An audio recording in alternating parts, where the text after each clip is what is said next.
Hey, what's going on, guys? Welcome to Right Winging It, where common sense is still common and we don't do trigger warnings. Donald Trump is on such a damn heater right now that the left-wing media doesn't even know what to do with themselves. They're tripping over their own bullshit, trying to paint every single win as some kind of catastrophic failure, and CNN just gave us a chef's kiss example of why nobody with a brain trusts them anymore. These hacks don't even pretend to be journalists. They're nothing more than the Democrat Party's PR interns with a studio budget. So what do? They drag on the president of Finland, hoping he'll throw Trump under the bus after the White House meeting with European leaders about Ukraine peace talks. And the CNN host is practically foaming at the mouth, begging, pleading, desperately fishing for some anti-Trump soundbite to push their narrative. But guess what? It blows up in her face. The Finnish president shuts it down, flat out says the meeting was successful, productive, and that Trump's leadership is solid. Watching her face drop was pure comedy gold. But before I rip into CNN's embarrassing excuse for journalism, let's just remind everyone who the real peacemaker is. 70,000 Cambodian monks. Yeah, you heard me. They literally called for Donald Trump to win the Nobel Peace Prize after he ended the damn war between Cambodia and Thailand. Put that in your narrative pipe and choke on it. 70,000 monks just broke their vows of silence to nominate Trump for the Nobel. Dear Mr. President Trump, we are standing here today with hearts full of appreciation. Today, 70,000 Cambodian Buddhist monks are wholeheartedly supportive of our Cambodian Prime Minister Hun Manet to nominate you for the Nobel Peace Prize. Please accept, Mr. President. So I shit you not, the left is so addicted to their orange man bad bedtime story that they've convinced themselves Donald Trump hasn't actually stopped any wars. Nope, according to them, every peace deal you've seen with your own eyes is just another Trump lie. These clowns are literally gaslighting the planet while the receipts are sitting right in front of us. Rwanda and Congo, 30-year war, done. Armenia and Azerbaijan, done. Pakistan and India, done. Cambodia and Thailand, done. Israel and Iran, done. That 6 goddamn conflicts ended in 8 months, but Democrats are plugging their ears and screeching like toddlers in a Walmart.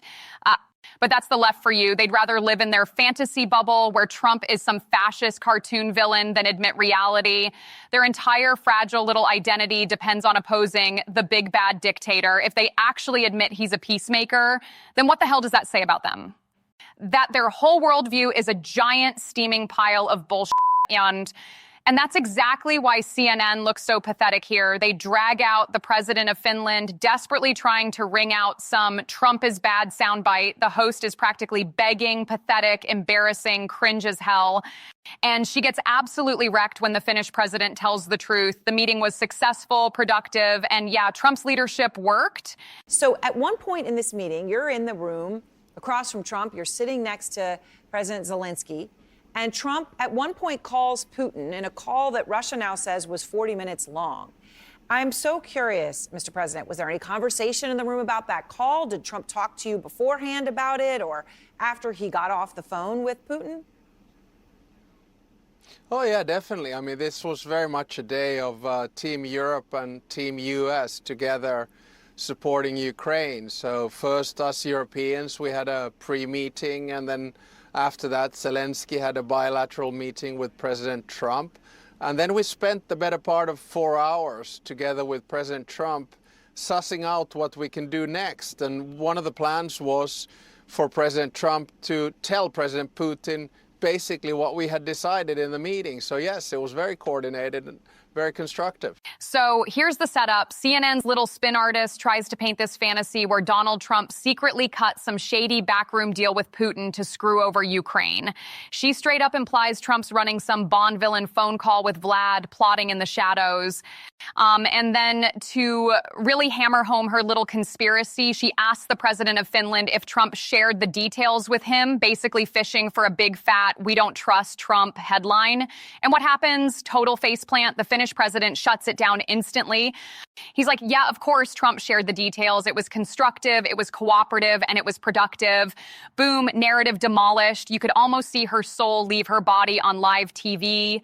She was praying he'd say, yeah, it was super sketchy. We're worried about Trump's secret phone call. Instead, he basically told her, nope, Trump crushed it. We all work together. And the look on her face, absolute gold. You can tell she wanted division and distrust, but all she got was unity and success. So you're saying that call, when the meeting sort of got paused, it sounds like what you're saying is because of the conversation that you're having in the room, that you all sort of said, okay, he said, all right, well, I mean, I don't want to put words in his mouth, but I'm going to go call him now. You guys were all in agreement with it. This is sort of how it sort of organically played out. Yeah, definitely. I mean, so basically there were three outcomes of today. The first one was a good conversation on security guarantees. In other words, security guarantees by Europe and coordinated with the United States for Ukraine. And we start that work on concrete things immediately. The second one was a suggestion of a bilateral meeting between Zelensky and Putin. And that was what President Trump was testing with President Putin, and President Putin had agreed to do that meeting. And then the third step is after the bilateral meeting, if everything goes well, which is of course always a big if when you're dealing with Putin, there'll be a trilateral meeting. So I think this was one of these meetings where we kind of took, 3 steps forward rather than Absolutely brutal. The guy flat out says they took 3 steps forward and none back. Meanwhile, CNN's hack of a host is trying to spin this fairy tale where Trump's some unhinged bully, kicking allies out of the Oval Office so he can speed dial his puppet master, Putin. And the Finnish president just nuked that narrative on the spot. He's like, nope, actually it was productive. We're aligned. We're making progress. Boom, end of story. And the look on her face, priceless, total deer in headlights moment. Because her entire job as a professional bullshit is to sell the idea that European leaders secretly hate Trump, don't trust him, and basically have to babysit poor little Zelensky to protect him from the big bad dictator. Except reality just bitch slapped her live on air. And since she couldn't get him to trash Trump's leadership, she goes for plan B, pathetically trying to bait the president of Finland into spilling the private conversations from the meeting. Like, what the fuck? That's not journalism. That's straight up gossip column desperation. And of course, she fails again. Trump's wrecking every fake-ass left-wing narrative they pump out daily, and it's glorious to watch them choke on it. Do you know what Trump, said to Putin on the phone? I mean, what were the specifics that he put out there? Well, I mean, President Trump then, after the call, we agreed to meet in the Oval Office, and we had a very thorough briefing by him of the conversation. But obviously, in diplomacy, what happens in the Oval Office stays in the Oval Office when the media is not in there. Well, that isn't always true, but I appreciate that you are taking the high road and doing the right. See, this is how shameless they are. The whole framing of her question was meant to paint Trump as some sneaky, shady bastard hiding secrets from America's allies. Like, really? Why the hell wouldn't the president of Finland know what Trump said to Putin? The guy literally flew halfway across the damn planet, sat in the same room with every major European leader, and hashed out a unified strategy on how to deal with Russia. But nope, according to CNN's fever dream, Trump's actually a Bond villain whispering in Putin's ear while everyone else is left in the dark. And why? Because her audience is made up of Trump-deranged lunatics who need to believe he's the most evil man alive, working for Russia, twirling his mustache while plotting world domination. She has to feed that delusion or the blue-haired resistance Twitter mob will riot. So she asks a question based on a faulty batshit premise just to scratch their TDS itch, but here's the kicker. The insanity at CNN doesn't even stop there. Nope. They actually run a panel bitching that the meeting was too productive. Imagine that.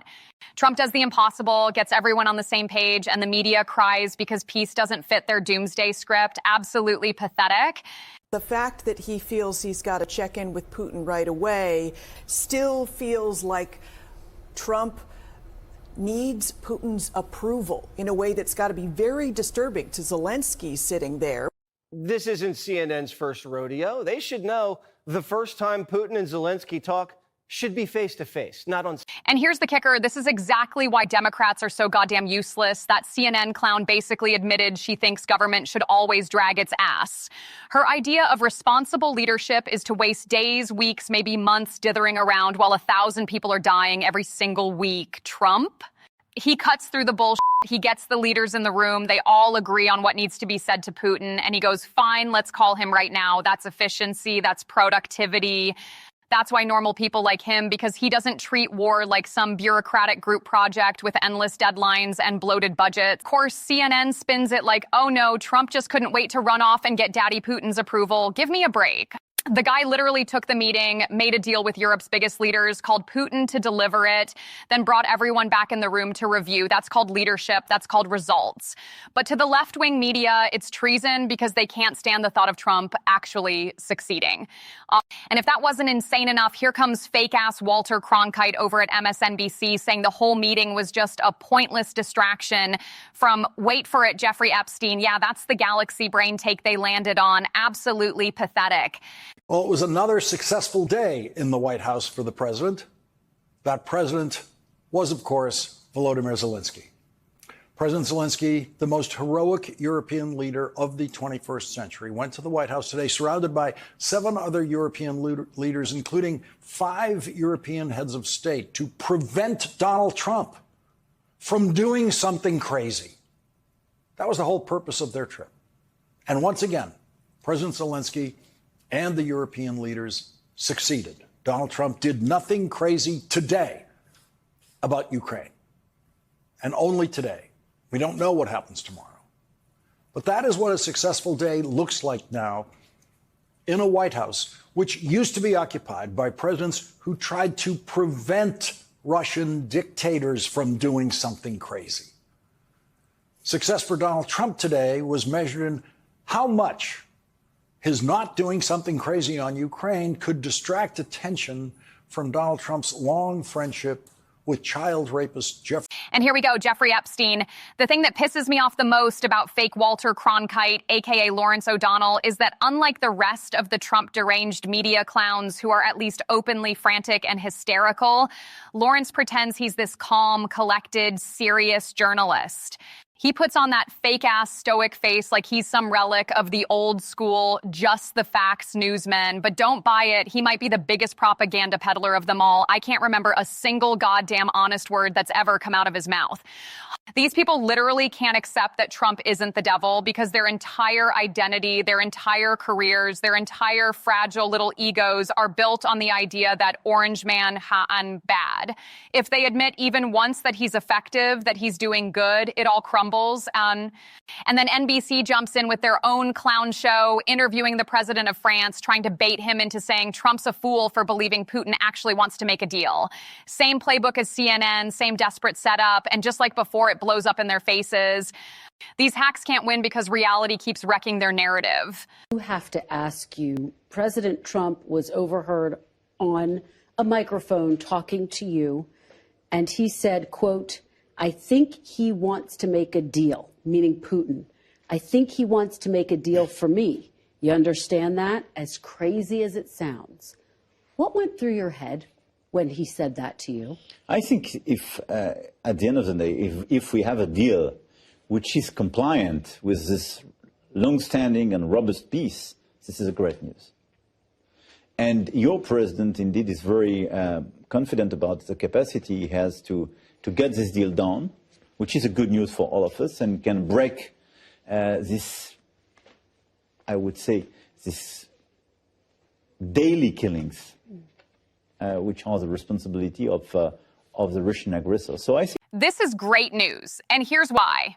Joe Biden spent his presidency bending over backwards to make our European allies feel superior to us. Why? Because the left's entire philosophy is built on guilt, shame, and apologizing for being the most powerful country on earth. And Biden, being the slimy, corrupt politician he is, only cared about kissing up to European leaders so he could squeeze favors and line his family's pockets later.